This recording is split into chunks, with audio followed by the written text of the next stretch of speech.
ಶಿಡ್ಲಘಟ್ಟ ವಿಧಾನಸಭಾ ಕ್ಷೇತ್ರದ ವ್ಯಾಪ್ತಿಯ 4 ಕಿಲೋಮೀಟರ್ ಸಾಧಲಿ ರಸ್ತೆ ಅಭಿವೃದ್ಧಿಗಾಗಿ ಪ್ರಸ್ತಾವನೆಗೊಂಡಿರುವ 11 ಕೋಟಿ ಅನುದಾನ ಬಿಡುಗಡೆಗೆ ಆಗ್ರಹಿಸಿ ಸಾಧಲಿ ವೃತ್ತದಲ್ಲಿ ಸಮಾನ ಮನಸ್ಕರರ ಸಂಘಟನೆಗಳಿಂದ ದಿನಾಂಕ 4 ಮಾರ್ಚ್ 2025ರಂದು ಅನಿರ್ದಿಷ್ಟಾವಧಿ ಅಹೋರಾತ್ರಿ ಧರಣಿ ಸತ್ಯಾಗ್ರಹವನ್ನು ಹಮ್ಮಿಕೊಳ್ಳಲಾಗಿದೆ ಎಂದು ಪತ್ರಿಕಾಗೋಷ್ಠಿ ನಡೆಸಿದರು.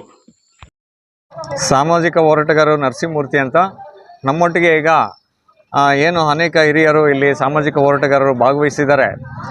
ಈ ದಿನ ನಾವು ಈ ಸಾಧಲಿ ಪೇರೆಸಂದ್ರ ಮಾರ್ಗ ಏನು ಶಿಡ್ಲಘಟ್ಟ ವಿಧಾನಸಭಾ ಕ್ಷೇತ್ರ ವ್ಯಾಪ್ತಿ 4.20 ಕಿಲೋಮೀಟರ್ ಏನಿದೆ, ಇದು ಸುಮಾರು ದಶಕಗಳಿಂದ ಹೊಸದಾಗಿ ಡಾಂಬರೀಕರಣ ಆಗದೆ ತುಂಬ ತೊಂದರೆ ಆಗಿದೆ. ಸಾರ್ವಜನಿಕರಿಗೆ ಬಾವಿಗಳಂತೆ ಹಳ್ಳಗಳು ಬಿದ್ದು ತುಂಬ ತೊಂದರೆ ಆಗಿದೆ. ಹಾಗಾಗಿ ನಾವು ಸುಮಾರು ಅಧಿಕಾರಿಗಳಿಗೆ ಸರ್ಕಾರಕ್ಕೆ ಮನವಿ ಮಾಡಿಕೊಂಡಿದ್ದೀವಿ. ಈ ಒಂದು ಅನುದಾನವನ್ನು ಬಿಡುಗಡೆ ಇದುವರೆಗೂ ಮಾಡಿರೋದಿಲ್ಲ. ಹಾಗಾಗಿ ನಾವು ಬೇಸತ್ತು ನಾವು 4/3/2025ರಿಂದ ಸಾಧಲಿ ವೃತ್ತದಲ್ಲಿ ಅನಿರ್ದಿಷ್ಟಾವಧಿ ಅಹೋರಾತ್ರಿ ಧರಣಿ ಸತ್ಯಾಗ್ರಹವನ್ನು ಹಮ್ಮಿಕೊಂಡಿರ್ತೀವಿ. ಈ ಒಂದು ಧರಣಿ ಸತ್ಯಾಗ್ರಹಕ್ಕೆ ಸಾಧಲಿ ಹೋಬಳಿಯ ಸಮಸ್ತ ಸಾರ್ವಜನಿಕರು ಹಾಗೂ ಪ್ರಗತಿಪರ ಸಂಘಟನೆಗಳು, ರೈತಪರ ಸಂಘಟನೆಗಳು ಮತ್ತು ದಲಿತ ಪರ ಸಂಘಟನೆಗಳು ಮತ್ತು ಜೀತ ವಿಮುಕ್ತ ಕರ್ನಾಟಕ ಸಂಸ್ಥೆಯ ಸಂಘಟನೆಗಳು ನಮಗೆ ಬೆಂಬಲ ಕೊಡ್ತೀವಿ ಅಂತ ಒಪ್ಕೊಂಡಿದ್ದಾರೆ. ಹೀಗಾಗಿ ನಾವೆಲ್ಲರೂ ಸೇರಿ ಈ ಒಂದು ಧರಣಿ ಸತ್ಯಾಗ್ರಹವನ್ನು ಈ ಒಂದು ಸಾಧಲಿ ವೃತ್ತದಲ್ಲಿ ಹಮ್ಮಿಕೊಳ್ತೀವಿ. ದಯವಿಟ್ಟು ತಾವು ಲೋಕೋಪಯೋಗಿ ಇಲಾಖೆ ಅಧಿಕಾರಿಗಳು ಮತ್ತು ನಾವೇನು ಕೇಳ್ತಾ ಇದ್ದೀವಿ, ಡಿಮ್ಯಾಂಡ್ ಮಾಡ್ತಾ ಇದ್ದೀವಿ, ಈ ಒಂದು ಅನುದಾನವನ್ನು ಮಾನ್ಯ ಮುಖ್ಯಮಂತ್ರಿಗಳ ವಿಶೇಷ ಅನುದಾನದಲ್ಲಿ ಬಜೆಟ್ ವೇಳೆಗೆ ತಾವು ಅನುಮೋದನೆ ಮಾಡಿಕೊಡ್ಬೇಕಂತ ನಾವು ಬೇಡಿಕೆ ಇಡ್ತಾ ಇದ್ದೀವಿ. ಈ ಬೇಡಿಕೆ ಈಡೇರೋವರೆಗೂ ನಾವು ಇಲ್ಲಿಂದ ಕದಲೋದಿಲ್ಲ ಅನ್ನೋ ಒಂದು ಘೋಷಣೆಯನ್ನು ಮಾಡ್ತಾ ಇದ್ದೀವಿ. ನನ್ನ ಹೆಸರು ನರಸಿಂಹಪ್ಪ. ನಾನು ಕರ್ನಾಟಕ ಜಿದ್ದಾಳು ಮತ್ತು ಕೃಷಿ ಕಾರ್ಮಿಕ ಒಕ್ಕೂಟ ತಾಲೂಕು ಅಧ್ಯಕ್ಷರು. ಇದೇ ರೀತಿ ಇವತ್ತು ಸಾಧಲಿ ಗ್ರಾಮದಲ್ಲಿ ನಾವೆಲ್ಲರೂ ಸೇರಿ ಇಲ್ಲಿ ಒಂದು ಪ್ರೆಸ್ ಮೀಟ್ ಮಾಡ್ತಾ ಇದ್ದೀವಿ. ಉದ್ದೇಶ ಏನಂದರೆ, ಇವತ್ತು ಸಾಧಲಿ ಸುಮಾರು ಇತಿಹಾಸ ಇರುವ ಒಂದು ಊರಾಗಿರುತ್ತೆ. ನಮ್ಮ ಹಳ್ಳಿಗಳಿಗೆಲ್ಲ ಇದು ಒಂದು ತಂದೆ ಸ್ಥಾನದಲ್ಲಿರುವ ಒಂದು ನಮ್ಮ ಸಾಧಲೆ. ಇವತ್ತು ಸಾಧಲೆನೇ ಅಭಿವೃದ್ಧಿ ಆಗಿಲ್ಲ ಅಂದರೆ ನಮ್ಮ ಹಳ್ಳಿಗಳು ಯಾವ ಥರ ಅಭಿವೃದ್ಧಿ ಆಗ್ತವೆ? ಇಲ್ಲಿ ಈ ಶಾಲೆ ಬಿಟ್ಟರೆ ಮಕ್ಕಳು ಹೋಗೋಕ್ಕೆ ಕೂಡ ಭಯ ಬಿದ್ದುಕೊಂಡು ಹೋಗೋ ಪರಿಸ್ಥಿತಿಯಲ್ಲಿ, ಮತ್ತು 2 ಗಾಡಿಗಳು ಹೋಗ್ಬೇಕಂದ್ರೆ ಹೋಗೋ ಪರಿಸ್ಥಿತಿ ಇಲ್ಲ. ಅದರಿಂದ ಸುಮಾರು ನಾವೆಲ್ಲ ಸೇರಿಕೊಂಡು ಮುಖ್ಯಮಂತ್ರಿಗಳ ಗಮನಕ್ಕೂ ತಂದಿದ್ದೀವಿ. ಮತ್ತು ನಮ್ಮ ಸಾರಿಗೆ ಇಲಾಖೆ ಇವರಿಗೆ ಲೋಕೋಪಯೋಗ ಮಿನಿಸ್ಟ್ರವ್ರಿಗೂ ತಲುಪಿಸಿದ್ದೇವೆ.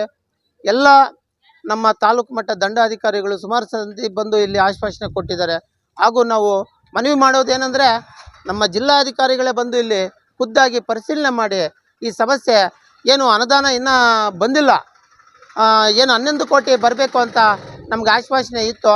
ಆದರೆ ಮುಖ್ಯಮಂತ್ರಿಗಳು ಇದನ್ನು ಗಮನ ಹರಿಸಿ ಈ ಅನುದಾನವನ್ನು ಬಿಡುಗಡೆ ಮಾಡಿ ಈ ಸಾಧಲಿ ಅಭಿವೃದ್ಧಿಗೆ ಶ್ರಮಿಸಬೇಕಂತ ಇವತ್ತು ನಾವು ಈ ಸಾಧಲಿ ಗ್ರಾಮದ ಪ್ರತಿಯೊಬ್ಬ ಪ್ರಜೆಯು ಸಮಾಜದ ಕಳಕಳಿ ಇರುವಂಥ ಪ್ರತಿಯೊಬ್ಬ ವ್ಯಕ್ತಿಯು ಮತ್ತು ನಮ್ಮ ಸಂಘಟನೆಗಳು ಎಲ್ಲ ಸಂಘಟನೆಗಳು ಸೇರಿಕೊಂಡು ಇವತ್ತು ನಾವು ಹೋರಾಟ ಮಾಡ್ತಾಯಿದ್ದೀವಿ.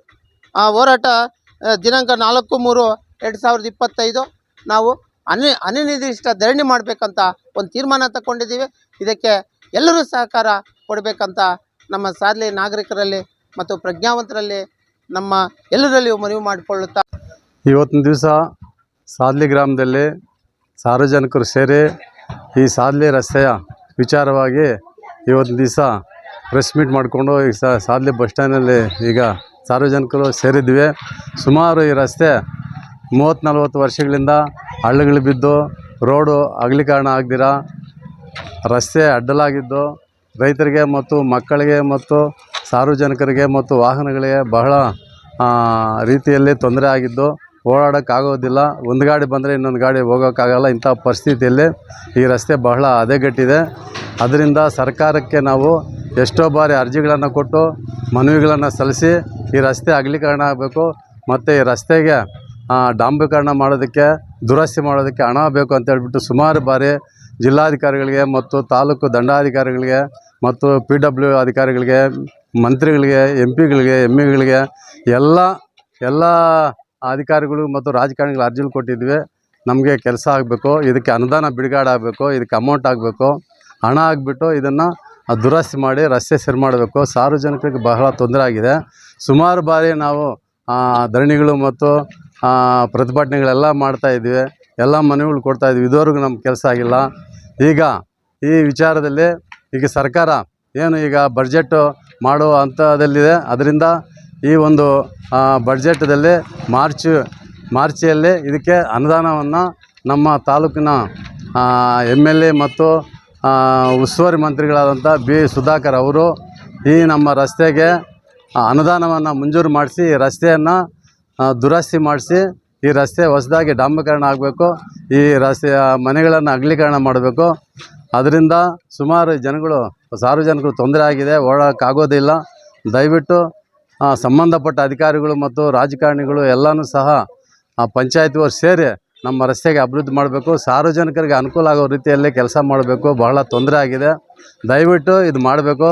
ಈ ಒಂದು ಅನುದಾನ ಬಿಡುಗಡೆ ಮಾಡದಿದ್ದರೆ ನಾವು ಅರ್ಧಿಷ್ಟ ಅವಧಿಯಲ್ಲಿ ನಾವು ಸತ್ಯಾಗ್ರಹ ಮಾಡಿ ನಮ್ಮ ಪ್ರತಿಭಟನೆಯನ್ನು ಮುಂದುವರಿಸಿದ್ದಕ್ಕೆ ನಾವು ಸಾರ್ವಜನಿಕರು ಮತ್ತು ಈ ಭಾಗದ ಜನಸಂಖ್ಯೆ ಎಲ್ಲನೂ ಒಪ್ಕೊಂಡಿದ್ದಾರೆ.